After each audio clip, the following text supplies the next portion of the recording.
It's been about 2 months now. KTM has been on a major role in expanding the 390 series.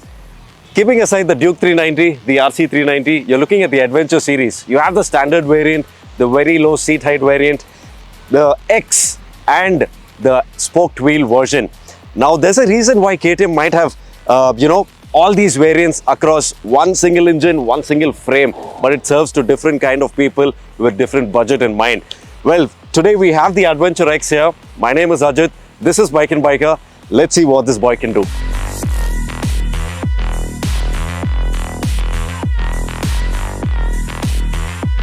I've been riding the KTM 390 Adventure, the standard variant, which has all the bells and whistles, right? Well, the Adventure X, is more of a toned down version where you have none of the electronics, and I think I kind of like it in this setup because the traction control, the quick shifter, the cornering ABS, these are the things I can totally live without, and I think these are the things that you would not need when you're riding off-road, you're doing all the monkey business stuff, because all of these, they actually hamper in between your trail riding session, and I think this is a beautiful motorcycle to own if you're just looking at pure off-roading and a little bit of touring.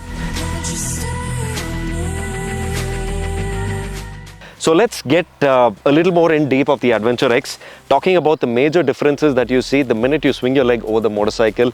Everything remains the same, but when you look a little closer, they've replaced the TFT screen with a normal LCD screen that's been lifted from the Adventure 250.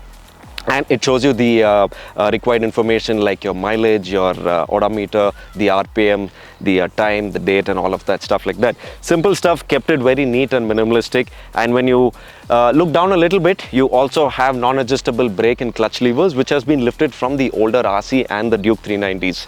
Now, the other way you can also differentiate the standard variant versus the Adventure X is the switchgear. When you look at the switchgear on this motorcycle, again, it's completely different. It's been replaced with a traditional, high beam, low beam when you compare it with the cluster of buttons that's there on the standard variant of the 390.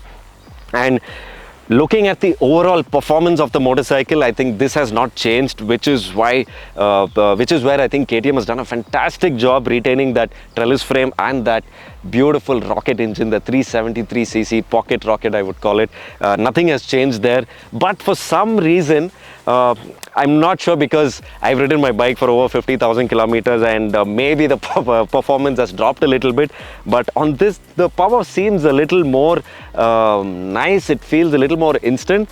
Maybe KTM has done something to the fueling of the motorcycle which makes it feel a lot more nice to ride.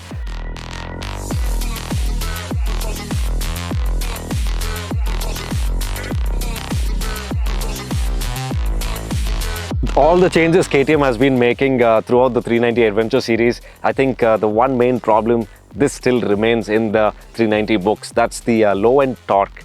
I mean, that is something that definitely cannot be worked on right away on this engine, because it's the same engine that's been carried over from the 2014 390 Duke, and that's the same engine that's on the 390 Adventure. Well, the gearing ratio on the 390 Adventure is not the very best, because it's tuned for the streets, tuned for the racetrack, tuned for you to do highway touring, but not if you're into off-road riding, which is where this motorcycle belongs to. So because you're constantly working between the first gear, second gear, and the trails, and it's just impossible for you to ride these fast trails in the third gear unless and until you have a really good stretch. I think that's one area where KTM should maybe look into and make this motorcycle a lot more enjoyable, because then it has a very, very good potential to eat into the market of the 310 GS and the most anticipated Himalayan 450.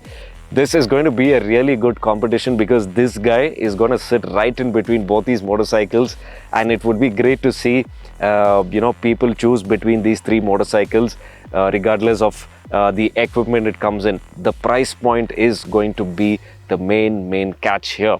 So let's wait and see what Royal Enfield prices the Himalayan 450 at, because that's coming out really soon, and I think the 390 Adventure X sits right in between, and I'm sure it's going to be fun.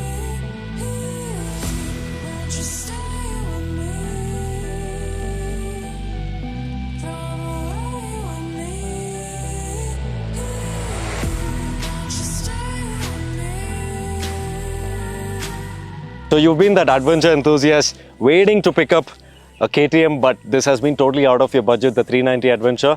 Well, right now the 390 Adventure X is totally well within the ballpark of its competitors. You're looking at the 310 GS, you're looking at the Himalayan, the current one, and even the 450 in that matter.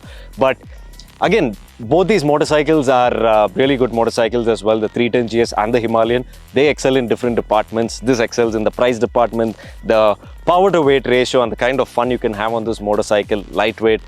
But look at the 310 GS, you have better suspension, you have better riding comfort. You look at this is a little more aggressive, stiffer suspension setup, but really has the go when you want it to.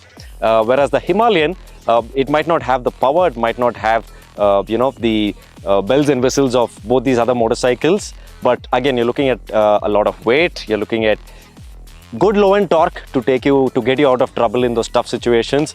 So yes, you have a buffet of adventure motorcycles right now in the market, and it's quite difficult to choose from. But I think KTM has pulled out a fantastic job in the 390 segment with all the 4 variants currently available.